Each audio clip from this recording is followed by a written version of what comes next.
Hello and welcome to Bending Perspective, different takes on Avatar the Last Airbender. My name is Emily. I'm Abigail. I'm Daniel. And I'm Adrian. And we just watched the finale, literally just finished it. Maybe 2 minutes ago. Yeah. So, this is also the first time we recorded 2 podcast episodes on one day, but I ain't mad at it.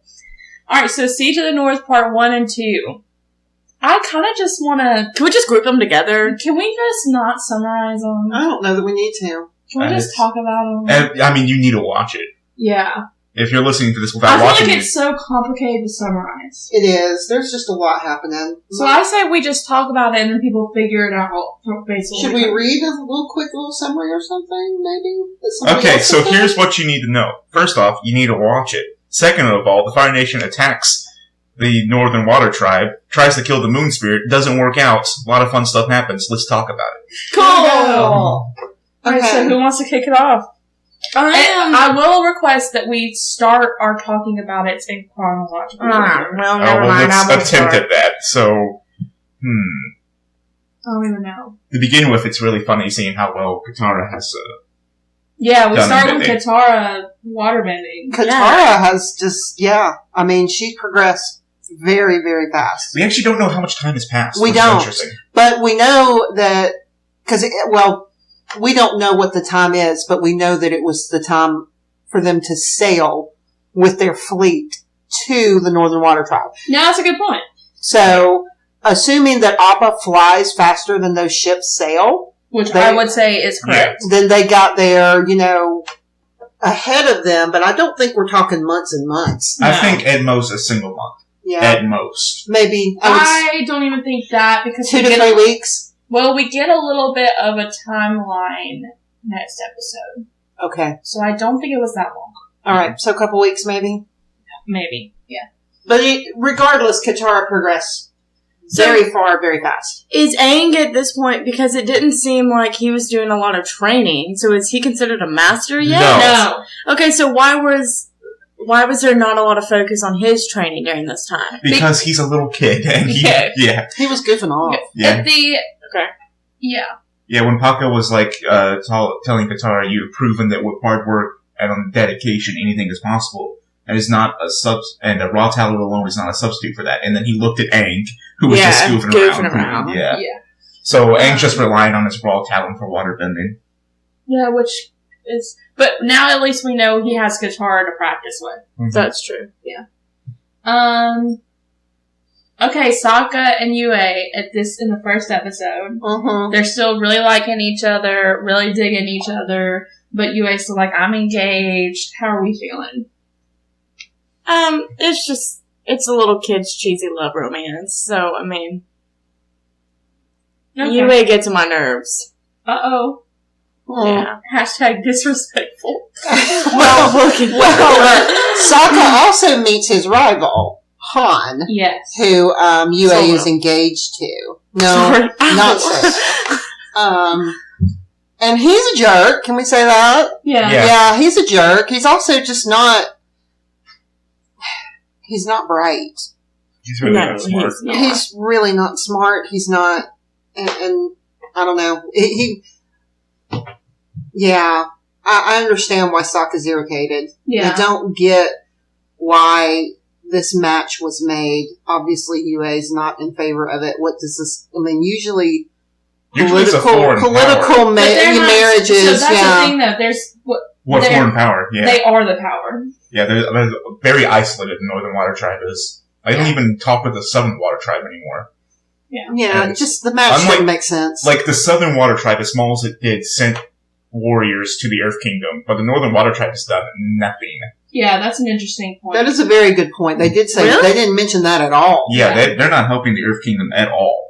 And we also have the discussion about the firebending uniforms that are 85 years old. Yeah, that was like the last combat They've done nothing. Okay, but at the same time, there's that scene where he's like, we've known this is coming, when they notice a black snow. Yeah, they knew that they're like, this is the moment we've been waiting for. When they had that little town meeting, that's kind of what it looked like. Yeah.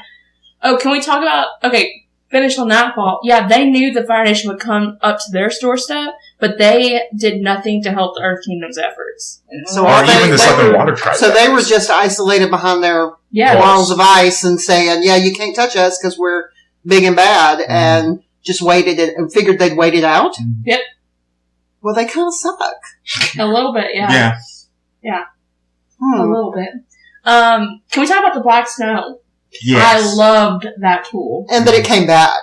Yeah. Lots of things came back in this finale. It was a very good symmetrical. We had some good wrap-ups in this episode. But I love the black snow, like, Sokka immediately knowing what it meant made sense, and then it blackening everything. Yep. Like, you know, it was very good. They played with the color. What is that called? The hue? The color hue of the whole thing? A lot. Yeah, they did. It was really That's cool. a good point. Also, when they do have their town meeting, it's not that big of a tribe. It felt much bigger, but... So here's my question, though. Or did Katara change something within that, per se, tribe? And are women now, other than her, trying to fight with their bending? We didn't see it. That's what I'm saying. So it's not small based on the palace that we see. Like, that's a big place, right?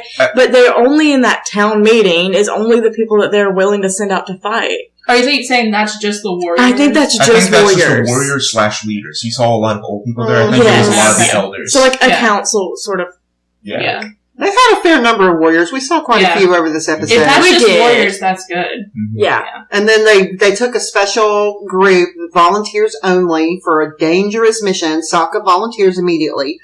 Because he just had that conversation with Yue where she says, we can't be together. And I guess he's feeling like, you know. He's emotional. Yeah, he is. And I called that he would have. he would have. Okay, no question. Yeah. No question. He would have. We know Sokka. Interesting. We now see the waterbender uniform. Mm-hmm. We learned the Earth Kingdom Bender, the Earthbenders, and the Firebenders each have their special uniforms, and now we see Waterbenders do as well. We've got that little face mask thing going on, the one that sort of half covers up. None of the warriors that went on that secret mission were Waterbenders.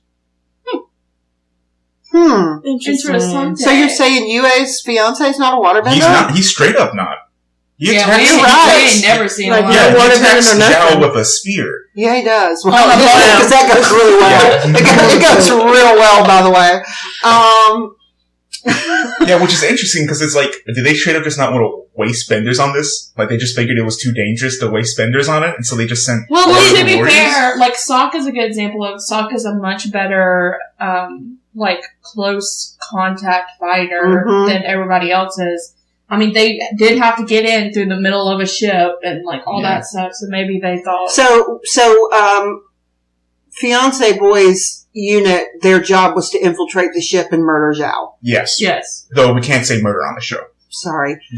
Eliminate Zhao. Because they never mention anyone dies in Avatar. Well, it really didn't go well for them. Yeah. He didn't mean this show, he meant Avatar. Yeah, I'm following. Yeah. Okay, let's backtrack a little bit and go to where Aang flew with Appa to the Can I get you right before that, though? Oh, hit me. Hit me for that shot. So, did y'all love the little throw out to the intro where he stands up and he says, I wasn't there when they attacked my people. Yes. And then we see just like the intro, his back, and then zooming into the sun. But yes, Abigail, please talk about that. Okay, so he goes out and he takes out like a dozen ships, which is crazy. But then we also get like a picture of how many ships there actually are. Yeah. And it is insane. Like, I thought the Fire Nation was big, but you think everybody is on this mission right now? I think a large majority of it. I think the majority of the Navy's on the mission. Okay. I would go with that, yes. But definitely, I mean, because they're still fighting the Earth Kingdom. That's true. That's true. But Navy, probably. Well, Admiral Zhao, he's a Navy officer. So he's got all his people. Yeah. But anyway, so he goes and he takes out ships. Like, takes out entire ships and that was by himself. That was very cool to watch. It was very, very cool. But then he comes back as like a failure. Yeah. And he is sad. We have a little kid moment of like, I'm sad. I can't do this. I can't do it. He actually says that. I can't do this. And so that was fun to see the two sides of Aang within like a minute. Yeah, and Yue's, well, you have to, you're the Avatar. Yeah, did not like make me her. mad. Yeah. Well, but to be fair, I mean, it's what the Avatar's supposed to do. Not take out everything by themselves. They're supposed to fix wars. that's true, but I think we get later on what past avatars have accomplished, and that sets up our very high expectations. Yeah. So you're trying to tell me that if Roku was there, yes, it'd have been over. Mm-hmm. Okay, I got As you. well, also Aang's just not a fully realized avatar. No, he's not. Like there's a completely different situation. So this actually hit me in the second part of this finale that they only, in the past lives, avatars were only told at 16. Meaning at that point, they've only mastered their, like, home bending, right? Mm-hmm. At 16. Yeah. That is already older than Aang, and he was told, and then you tack on years and years for the 16-year-old to be able to be a master of all the elements, and he has to do it in, like, months. Yeah. So there's a long, I get what you're saying. So there's a period of time after an avatar dies until the next one is fully trained and ready. So it's rogue, baby. Period of time. So that's interesting that it works that way. That's a vulnerable. It's a period of probably 20, 25 years. Yep. Until that avatar is able to do what they're supposed to do. Yeah. And so, of course, Aang is not expected. I mean, I can see where they expect him to fix all of it, but at the same time, like, looking at it, it's hard for me to say you can expect him to do that. But he does go about it a different way, which is also the avatar's job, and that's by using the spirit world. Yeah. So that leads us, I guess, toward episode 2. Well, first, how did episode 1 end? What was that ending? With Zuko capturing Aang. Yep. Okay, that's right. So we didn't even talk about Zuko setting off on his little mission. Yeah. Oh, we need to talk about Iroh for a second. We do need to talk about Iroh. Go ahead. Okay, so Iroh's this is the first time we get that Iroh had a son and that he's dead. Yeah. First time we learn of it. And in the same breath, he says he thinks of Zuko as his son. Which I love that Zuko said, you don't have to say it. And Iroh said, yes, I don't do. tell me what not to say. but the fact that Zuko said that means that Zuko already knows. Oh, he knows. Oh, I'm gonna be emotional. I know. Just Mike Aang. Toughen up. I'm sorry. I hate Zuko. It was very, But then that plan, come on, Zuko. You gotta think. You don't just dive under ice and just hope that you find a breathing hole, buddy. I was worried there for a second. Are you a sea turtle lionologist? Yeah, sea turtle lionologist over there. Mike, sea turtle lionologist. So Zuko is, of course, heading out to try to grab the avatar because he realizes this is like his last chance. Because if Zhao wins, then Zhao's going to capture him. So he finds them in the little, spirit area, little oasis where they are, and Aang's in the avatar state. Well, he's in the spirit world. He's in the spirit world. That's different. Yeah, he's glowing and he's in the spirit world. So he's oblivious to everything around him. And so then we get a Zuko Katara fight, which is very different from the first time they fought on the ship, the deck of his ship, when she sent the water, the wrong way or something. Yeah. And he says, wow, you found a master. Like, he can tell that she has really improved. So she's able to get the best of him because it's nighttime. So Zuko is a master. Okay. But at the same, he's really good. No, he isn't. No, is Zhao just not good at all? Yeah, Zhao's just bad. Okay. But see, I took it as with Zuko being able to defeat Zhao, who is an admiral in the Fire Nation. Defeat Zhao? He's in the duel. I figured Zuko was a pretty accomplished bender. He's still learning basics because Iroh still has to keep drilling that into him. Yeah, he consistently drills basics. Yeah, in the end of this first season, I would say Zuko is mediocre, like approaching the bottom level of good. Oh, so what about in comparison to Katara, who is closer to being a master? Katara, I wouldn't say Katara's a master. I mean, she's not quite a master. Is, but I'd say she's like it's hard to compare. Healing's a big thing, though. That's kind of like a big jump. Well, no, not really. You saw those little girls in that classroom were healing. Oh, yeah. But is it common to be able to do both? Sorry. No, because they wouldn't teach you. They wouldn't train both. But maybe the Southern Water Tribe did they? But we don't know. We don't know. I guess not, because Katara seemed surprised that she could do it. Like, she had no idea. All water bending knowledge in the Southern Tribe was lost. Wow, that's such a shame. I mean, Katara had no idea what she was doing. They actually said at a ton that she taught herself. Mm-hmm. Yeah. That's why she was so excited about the scrolls. Mm-hmm. Oh, that brings me to another point. I love that Aang, when talking to Roku in the spirit world, was like, a culture will be lost. Yes. Mm-hmm. I loved that distinction. Not just, we have to win a battle. That's not just, he's saying a culture will And he be he's knows seen what it that happen. means. Yeah. He knows what that means. Yeah. That goes back to the last podcast when we talked about the sacred whatever. The Northern Air Temple. Right. Yeah. Oh, Okay, wait so- a second. Did the Southern Air Temple happen right after they left the South Pole? Yeah. And the Northern Air Temple happened right before they got to the North Pole? Yeah. There's a lot of narrative symmetry in the first season. There is. Calm down, Nina. Don't get too excited. I love narrative Broke a symmetry. sweat saying that one. You got so excited. I don't even know how to communicate to y'all. It's the most excited I've ever seen. Okay, I think that's about episode 1. Well, I don't Pretty really much. care. We're just Okay, talking. so episode 2, we get Aang in the spirit world. Go ahead and talk about how this scarred you as a Oh child. my gosh, this scared the crap out of me as a kid. I'm Scared curious. the crap out of me as a Yeah, woman. I'm eager to see Natalie. I wonder if it scared Natalie. I bet not, but it scared me. I don't know. It was very freaky. You think? Mhm. Because y'all know I did not like Heibai at all. Yeah, we know. Yeah, and that was... That makes Haybob yeah, it look was like a Heibai sunflower on a hill. You don't like Heibai. You're not going to last if you don't like Heibai. I have a question though. Were we supposed to recognize any of those faces? We weren't, were we? No. Okay. Not particularly. All right. I mean, So- but what do you think when he was talking about, I took one of the faces you love, and he changed, to a woman's face. and then they looked at Aang, you know, and you're kind of like, maybe Aang even recognizes her, you know. But I thought he doesn't have the memories of his past life. Maybe He does in the doesn't, spirit but world. like, no, It's weird. it's weird. The only time that all the memories form together is one is in the Avatar state.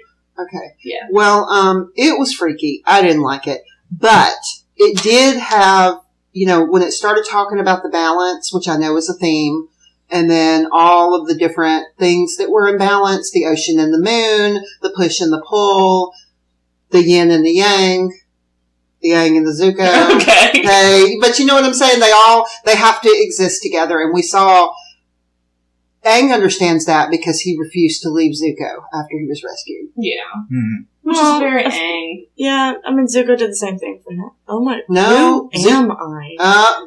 Zuko, yeah, who are we? What is Zuko rescued Aang, not for Aang's sake, but for Zuko's. Yeah, but that's not how Aang, in that moment, you know, I don't know. I don't know how to put it into words. But I liked it. Alright, I have a question for you, Mom. When did you realize the fish were the moon in the ocean spirits? Earlier than I wish I had because I watched that stupid god-awful movie and that was in that's it. right, it got spoiled. I really wish I had not watched that movie.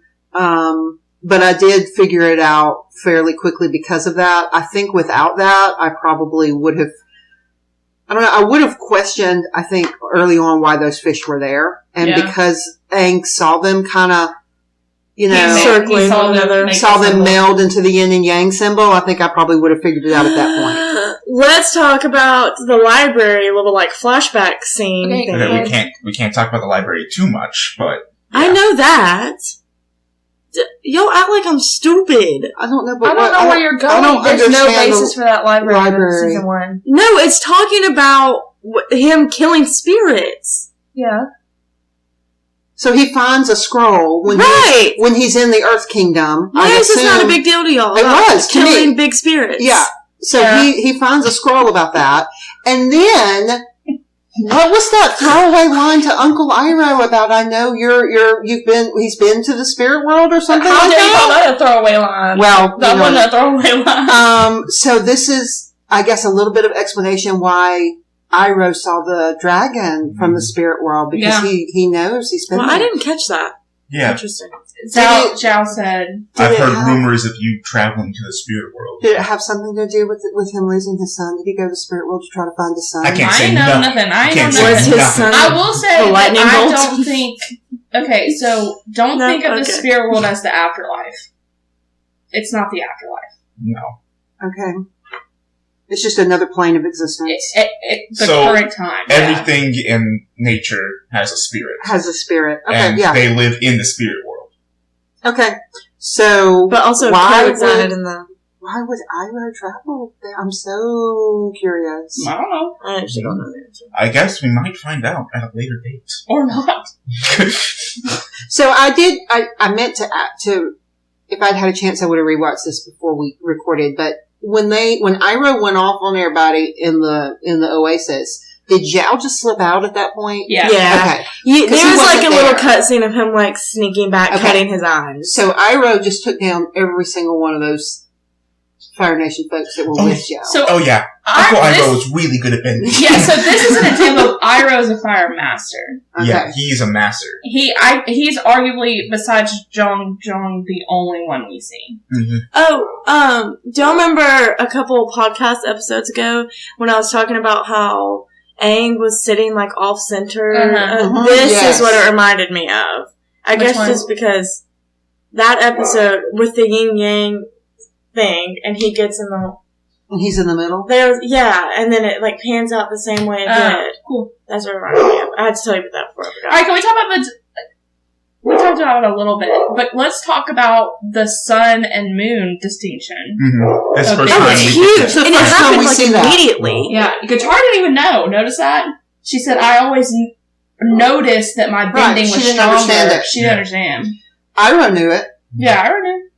But I love when they showed the actual example play out when Katara and Zuko were fighting, and he was like, I rise with the sun. Right. You know? Yeah. So she easily contained him. Yeah. She easily contained him. Speaking of then he took over. Speaking of Zuko lines, possibly one of his most important lines in the entire series was when he was talking about Azula. When he Let said, Mom talk about it. Let Mom Okay. talk about No, go ahead. it. Okay. You go ahead, Dan. my father always said, my sister was born lucky, and he said, I was lucky to be born. Ooh, Aaron Ehas, what you doing, my man? I love that dude. That's the head writer. He's good. mean, wow. Yeah. My sister is a firebending prodigy, so she's better than him? Oh yeah. Significantly. You don't understand how bad Zuko is at this point. Yeah, you don't realize. Yeah. I don't either. I thought he was good too. I really did. I thought him beating Zhao was the proof that he was really good. They wanted you to get from his battle with Zhao what they the whole thing with the entire season, which was Zhao was all about force and kind of uncontrolled, but Zuko won because of the basics that Iroh was teaching him. Yes. If Zhao wasn't as out of control, he would have not won that fight. So it was basically... Yeah, Zhao is just straight up terrible. He's not good at firebending. He's crazy. Like, we get that with the deserter, is... Yeah, because Zhang's so disappointed in him. Yeah. Yeah. He's just not good. Yeah. And I will point out that the only people that are, like, openly called masters in this show are, like, older. Mm-hmm. Like Iroh and Zhang. And Paco. Paco, he's definitely up there. Yeah. The waterbending fight scenes. Oh, yeah. Oh, boy.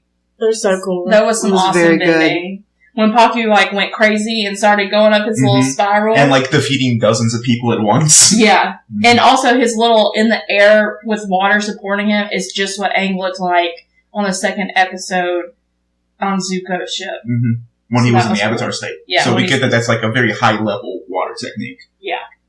It was cool seeing they would do, like, little tiny scenes going back and forth of, like, Fire Nation people fighting versus the Water Tribe. And even in the groups, like, they move differently as a unit. Like, you can tell the flow is much easier for the Water Tribe than for the Fire Nation. They also, between those scenes, kept putting in shots of, like, women with a baby held to her chest running down the street. Right. Like, they didn't shy away from people live in this city. Like, this is the first time we see an open attack on an actual civilization. So, it's rough. Alright, so... Yeah, let's get to it. Let's get to it. Sokka's girlfriend. Oh, yeah. Yeah. So... Okay, well, let's go first back. We get the little story. Yes. So, she was... basically stillborn? Yeah. Okay, well, she was dying. She wouldn't have survived much longer. So when she was born, she didn't cry as she was born. And so her dad, like, cried out to the spirit world and specifically to the moon spirit for help. and they dipped her in that little oasis where the moon spirit was circling or whatever, and it saved her. Turned her hair white. She had whatever. So she has like a piece of the moon spirit's life in her.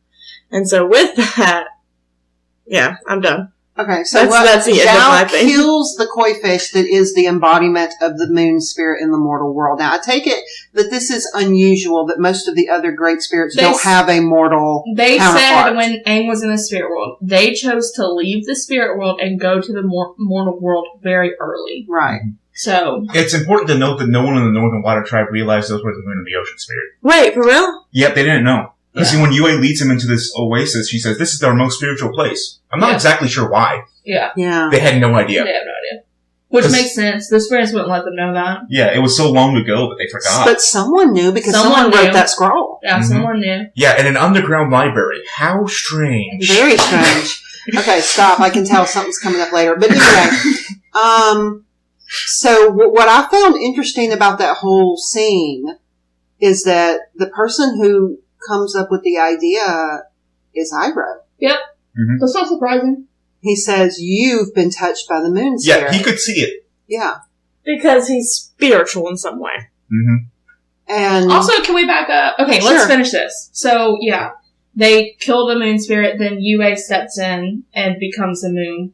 We completely missed Aang becoming a giant spirit monster. Okay, thank you. Okay, yeah. We're gonna. So he steps into the water. Well, first of all, he goes in the Avatar state. He goes, "No, it's not over." Then he walks. Yeah, he has a very weird moment. That's all the Avatars speaking at once. Yeah. What? Yeah, because when the Avatar state happens, that's what it is. That's combined. all the Avatars just going. That's creepy. I don't like that. But Avatar state, boom, big monster. Like, what? Who is that monster? What is that monster? It looks like a koi fish. That is the ocean spirit. It's the ocean spirit. Okay. Ocean. So I was like, it can't be the moon spirit. The moon's dead. The moon's dead. It's the ocean spirit, yes. So he steps in and gets the ocean spirit. It's a moonfish, though. Moonfish. And he goes freaking ham. Or they go freaking ham. All of the Avatars go ham on the Fire Nation. Yeah. Oh my goodness. It's that, like, you get the Passover vibe from Prince of Egypt. Ooh. Let's backtrack and talk about the different hues and lighting. Yeah. When he catches the moonfish. It already turned red. Not only did it turn red, it trickled in red. Yes. Like into the moon. It was so beautifully done. And then he releases it and it goes back. Or when Aang stepped in, he dropped into the water. It looks, the pool, which is circular, lit up like the moon, and then he rose. Gosh, and that's so can cool. we note how when the moon was dark and light was from everything, all the waterbenders' eyes were just gray, but Yue's were blue still. Interesting. Yeah, and they zoomed in. Because she was looking down and then looked up, and then it was like blue eyes. I didn't notice that. I did.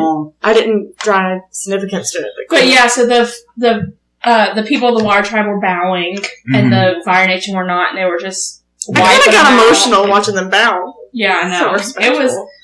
First of all, can we talk about the amount of lives? Yeah, I was going to mention. Because I think that's what that Aang and Katara hug is at the end. Because Aang is standing by himself, and then Katara hugs him. Aang? That's a lot of dead people for a vegetarian. Yeah.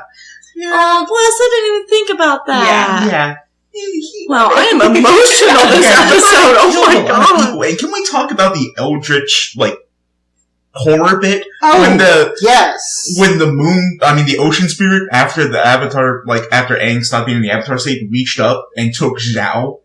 Aang wasn't in control of that. That was just straight up the ocean spirit. Yes, it was. There was definitely a Moana moment. Yeah, Zuko backing up, and then Zuko offering his hand and Zhao refusing.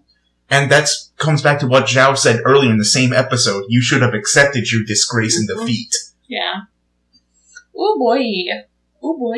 Yeah, well, I think that tells us something, too, about the Fire Nation, that Zhao believed it was better to die than to go back to the Fire Lord and admit that he took the entire Navy up to the tribe and got wiped out.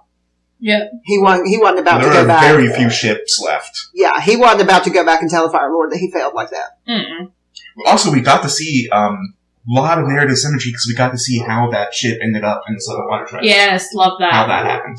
Wait, what? You remember the abandoned Fire Nation ship that Aang and Katara trespassed into? Yes. It looks exactly like we actually got to see the waterbenders do that to the Fire Nation ship on this episode. The very first ship that Aang disabled, they came up in their boats and did the whole...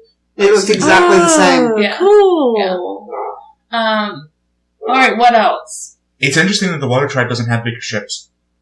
They have really small boats. They have really small boats. They rely too much on their bending, and they don't have big ships. They don't have fire to their really big ships would be out of wood. Mm-hmm.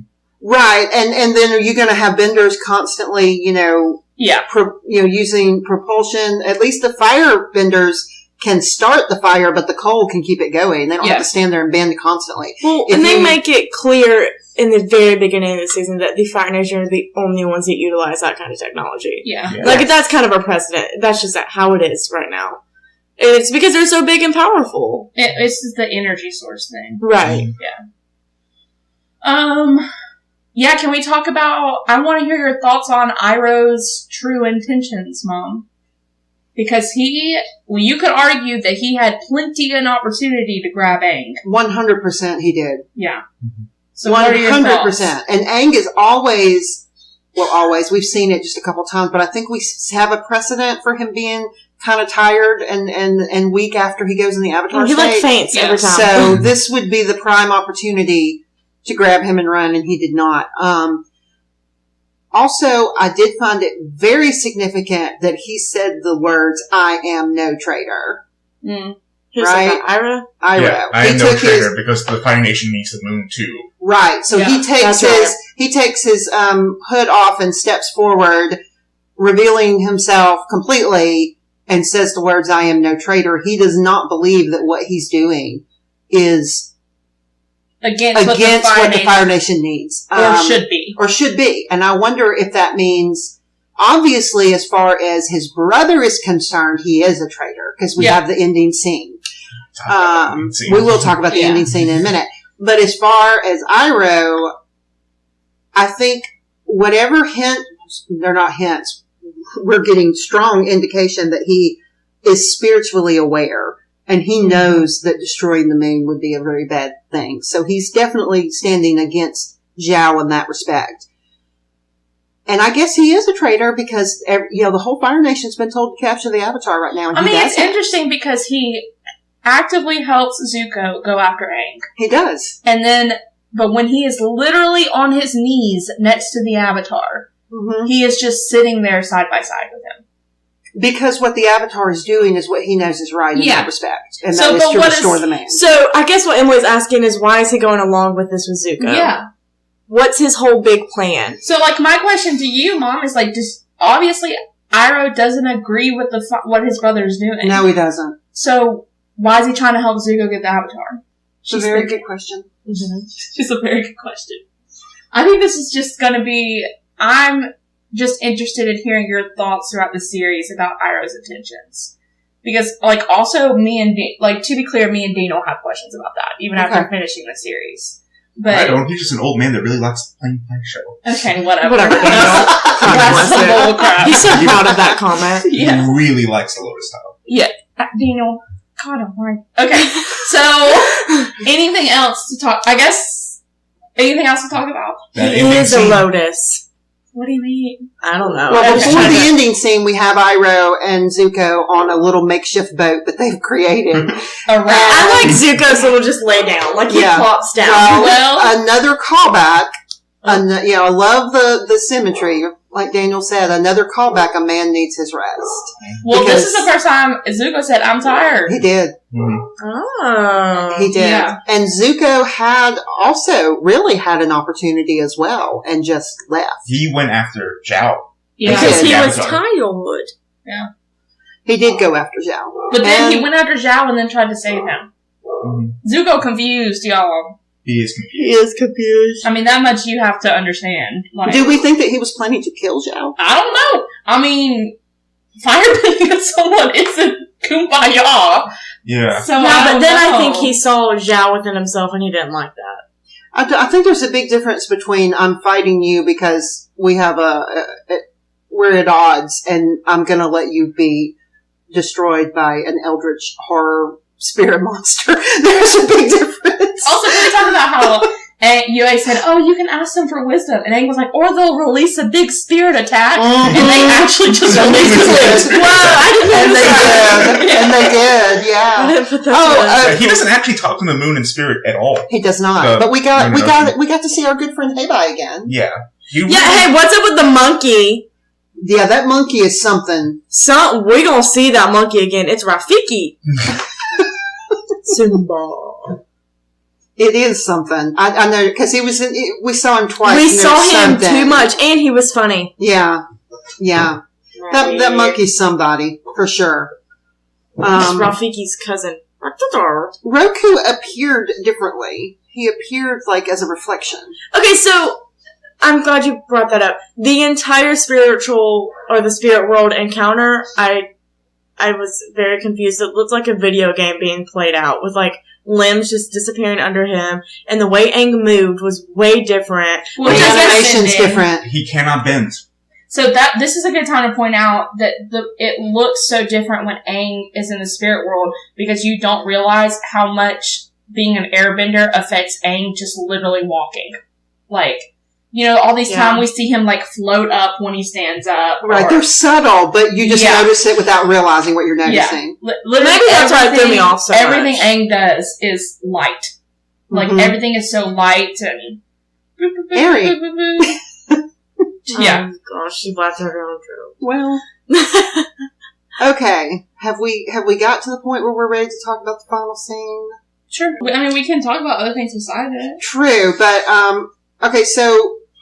Back to your thing about Iroh, when he brought up to Zuko, are you not pursuing the Avatar right now, Mm-hmm. So again, he keeps throwing that out there. I'm going to be wondering about this now, and we can't watch it anymore.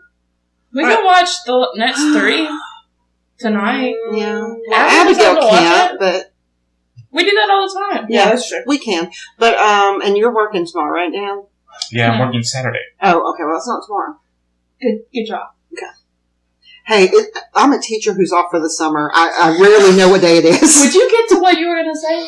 I don't think I have anything more. Let's talk about the final scene. The final scene was, a little bit of a spoiler, but I think you can kind of tell. We meet our new main villain. Right. Zhao is dead.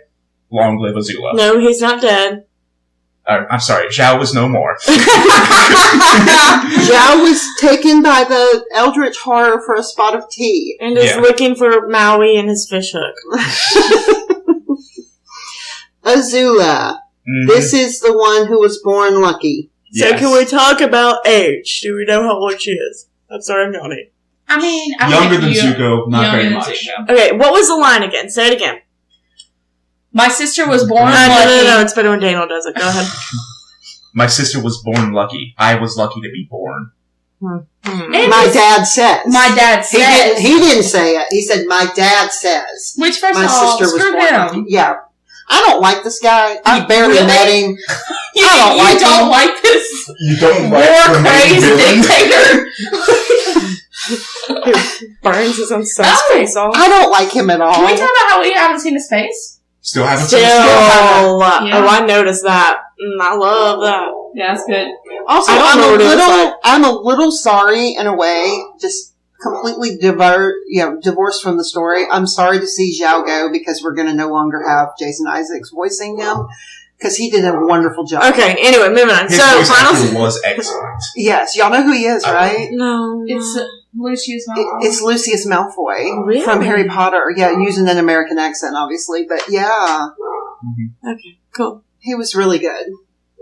But anyway, so Azula, she's younger. It's really odd that, because I don't know, with the inklings we've gotten, especially here at the Northern Water Tribe with their sexism, the Fire Nation doesn't strike me as a really, super progressive egalitarian society. It's odd to me that the daughter would be... You'd be kind of surprised. Okay. We haven't seen very many women. I'll give you that. We've not seen very many Fire Nation women. The Fire Nation is actually... zero. Yeah, the Fire Nation is actually surprisingly more egalitarian than you would think. We've seen 0 Fire Nation women. So, but all of the military leaders we've seen are male. Mm-hmm. Correct. The Fire Lord is obviously male. General Iroh's male. Zuko is the prince. It just seems to me odd that the Fire Lord would, it seems to me like a son would be the ultimate pinnacle of this is what I want. I want a son to rule after me. Well, the ultimate pinnacle was Azula's a prodigy. He's not. So the fact that Azula's a better better firebender means that she's worth more. Yeah. Okay. I just wanted to know where we'll get that was that later from. on, and this conversation will be brought up later on. That a lot about the Fire Nation isn't bad. Like a lot of it's just straight up better than the other nations. Yeah. Technology, for one, we get a little bit more inkling of how they treat women differently than the other nations do, and they're not all bad. No, that's a big theme about this show is that.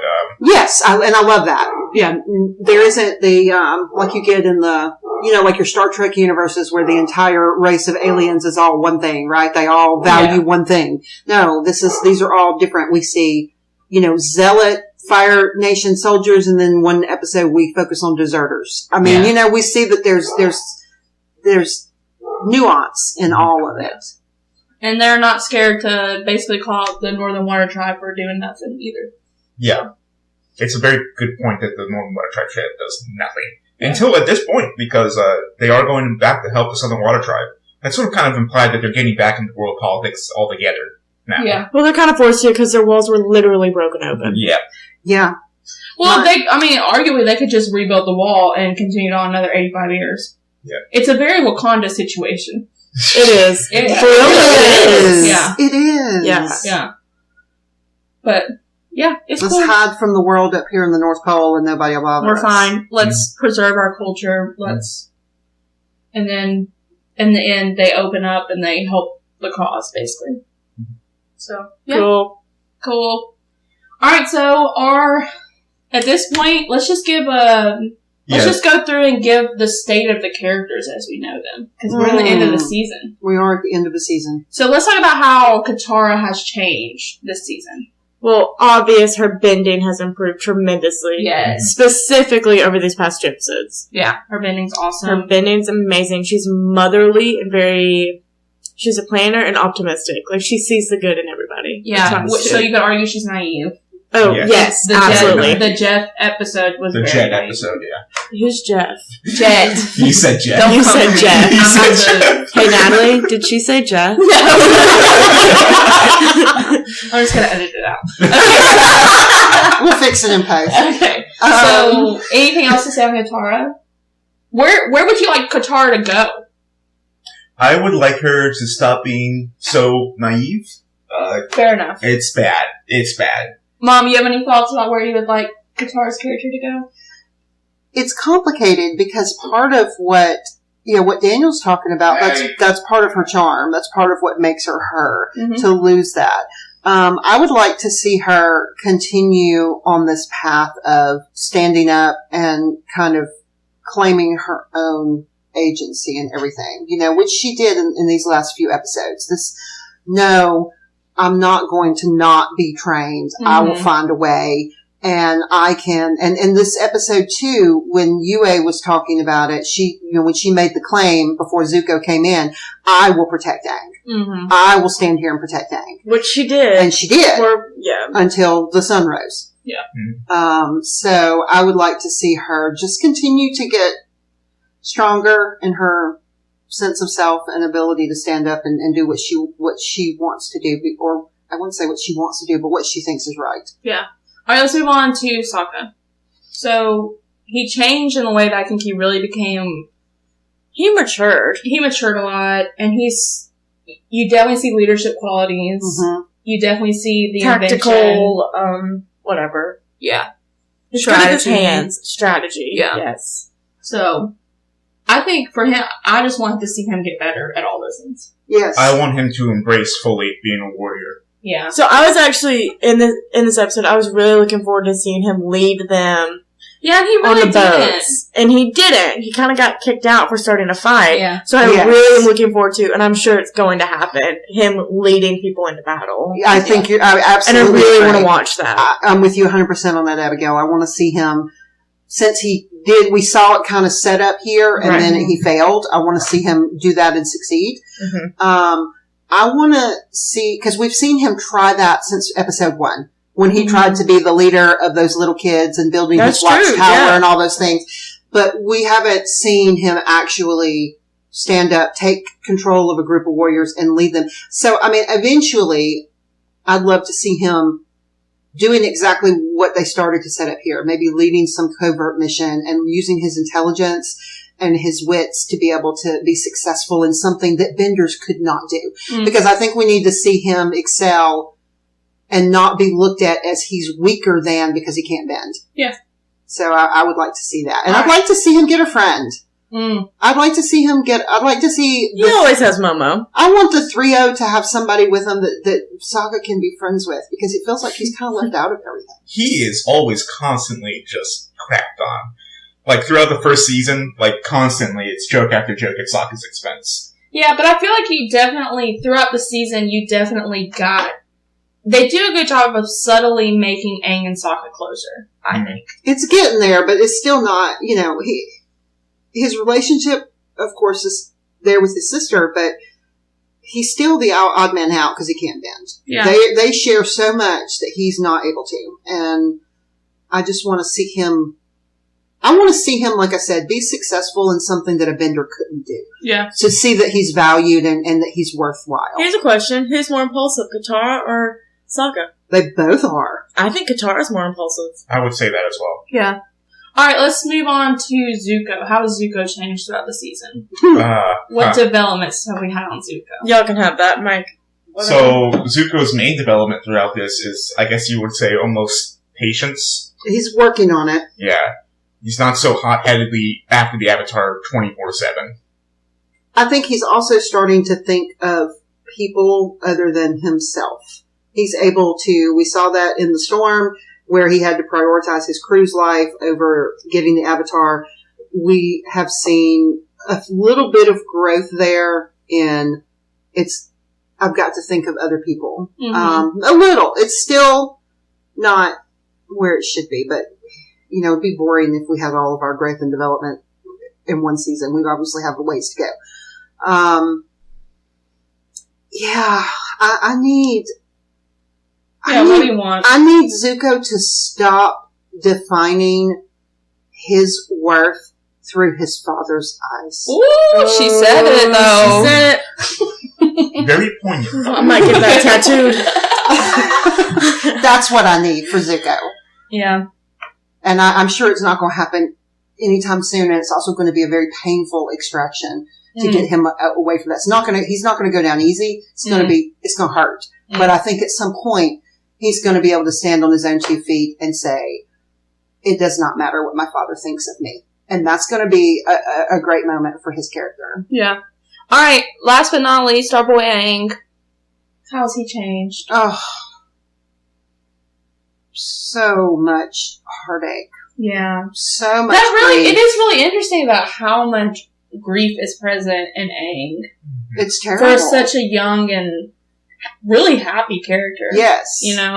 I would like to...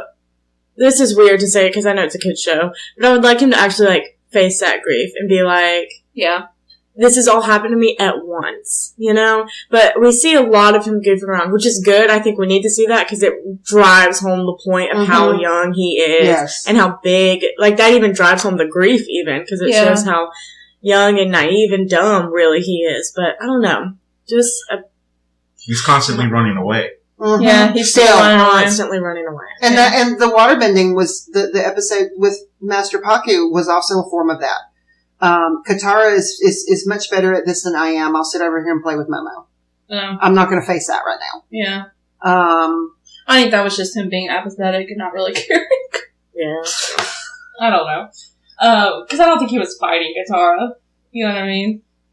No, I think he saw how I don't think he was intimidated by how good she was, though. I don't think that's in Aang's nature. Probably not. Yeah. I don't know. Aang's development is really interesting this season. It's just really cool to see him, first of all, discovering the new world. Mm-hmm. It's funny because in some ways he knows the world much better than Sokka and Katara. Yes. He knows his history. Like, I mean, they go to places where, like, he's like, I've been here. Mm-hmm. Like, he knows it better, but then in the other ways, he doesn't know it at all. Mm-hmm. So that's been really interesting to watch. It was a great way to do it, because it gives us a lot of world history while also giving us a easy way to give the present day setting as well. Because not only can he explain history to them, they can explain the present day to him, I mean. So in both ways, it explains it to us, the audience. I know the show's called The Last Airbender, but it's almost like you forget about it until Aang, like, insists on his culture in like, subtle ways. Mm-hmm. Like, every time he says, the monks taught me this, or this is what we did. And obviously in the Air Temple episodes, we see that a lot, you know, with him, like, no, this is my culture. Well, he's a child who's lost his father figure and everything he ever knew. Yeah. And has been told that he has 6 months to become the greatest bender in the world, or everybody's going to be subjugated by the Fire Nation forever. Yeah. That's a lot. Yeah. Okay, there's a lot on He him. also started the season not knowing at all how to be the Avatar, and ended it with him going into the spirit world on his own demand. Mm-hmm. That's pretty impressive. So there has definitely been progress. His bending's improved as well. I mean, obviously, the air bending, we just get to see what he already knows, but we have seen his water bending improve. We've seen him learn to work with Katara. I love, they do such a good job, and they do it all 3 seasons, of like every episode you see him start subtly incorporate the other bending when he's fighting. Mm-hmm. And it like starts slow, and then it's like to a point where, I mean, he's always going to favor airbending, right? But, I mean, it gets to a point where he's very capable no matter what, you know, which is awesome to see.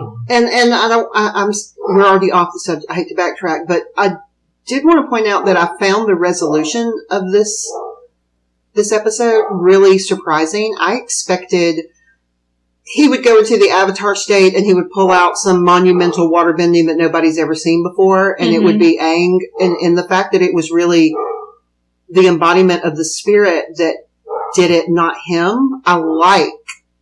Does that make sense? Because it was a different type of resolution than I was expecting. They turned your expectation a little bit. The invasion was not defeated by Aang, it was defeated by Admiral Zhao. And his insolence. Yeah. Because the ocean spirit would have never risen up like that if Zhao had not killed the main spirit. Oh, yeah, the ocean and moon spirit don't really care about what's going on. Right. But so I thought that was really cool. But as far as what I would like for Aang is, I'd like to see him maybe pick up some kind of mentor figure that's going to give him a little bit more guidance. Because I feel like he's really desperate for that kind of connection since Jiatsu. Somebody to keep him on track. Because while him and Jiatsu still... What is Roku? But Roku is dead. Roku is also him. Well, y'all might be disappointed on that front. Because Roku is definitely supposed to be that. Okay. When it comes to the spirit world, Roku is his primary mentor. Yeah. And then he gets one for each element. I mean, that's the thing of being, that's the cycle of it. The avatar before you is your mentor. Mm-hmm. Yeah, but Roku's not, like, there talking to him about, I need him to have I don't know. I just feel like this child lost his parent figures way too young. Well, yeah, nobody's gonna argue with that. But, I don't know. We'll see where it goes. I'm excited. Yeah, I'm really excited. Right. Season 2 is my favorite season.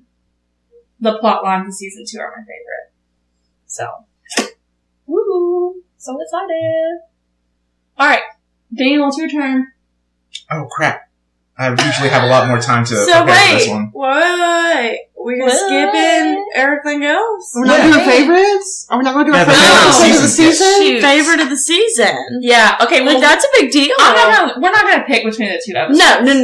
They're the same. No, there's no point in picking, but we just got to do our season. Did the finale together overshadow your previous favorite? Abigail, do you want us to come back to you? Yeah. I'm singing on Blue Spirit.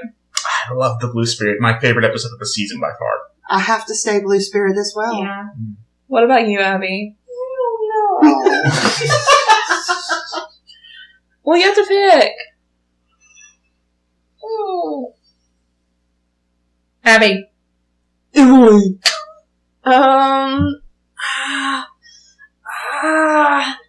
It's painful. It sounds like you're taking a crap. It's painful. Feels like a knowledge turd. Oh my god. Edit that one out. Cut it. Fix that one in post, please. I really don't know though, for real. Well, it's between 2 episodes. Which one's your favorite? I just want to rewatch the other one. Well, then it must be your favorite if you still want to rewatch it. Yeah. Yeah, that's true. I cannot believe they stuck with the Winter Solstice Part 2. I would argue What that was it's the Storm Part 2? No, it was Winter Solstice. We all isn't a Part 1 or a Part 2. Oh, that's we all went to Storm, and she stayed on Winter Solstice this whole time. I will say it's the first best episode. It's the first good great episode. It's a good episode. There's no shame here. There's no If shame. that's your favorite, that's your favorite. I'm just a little shooketh. And Momo is so good in that episode. Abigail! Momo is so good. I don't base everything on Momo. Oh, way backtracking. When Emily, sorry, I'm real quick, but this is a cool moment. When Zhao, like, I don't know, everybody's in the Oasis, and Aang sticks his arm out into a fist, and Momo crawls up his arm, and the world is red. That was a cool moment. You literally backtracked that far for that. It was a cool moment. For that. Don't even say it, because every single one of y'all said, oh, that's cool. Yeah, it was. Okay, whatever. So, y'all are changing? No, wait, y'all are all staying the same too. The Blue Spirit. We're all staying with the Blue Spirit. Wait, Emily, you said you predicted which one our favorites would be. Yeah, the Blue Spirit. I thought we would 100% be all Blue Spirit. Oh. That's okay. Oh. Well, This would be an extremely boring podcast if we all looked at things the exact same way. That's true. Yeah, it is because cool with different we're all different perspectives on perspectives. Okay, Daniel, closer, please. Alright. Farewell, but we'll perceive each other soon. Perceive each other soon. Alright, that one wasn't as good as your last.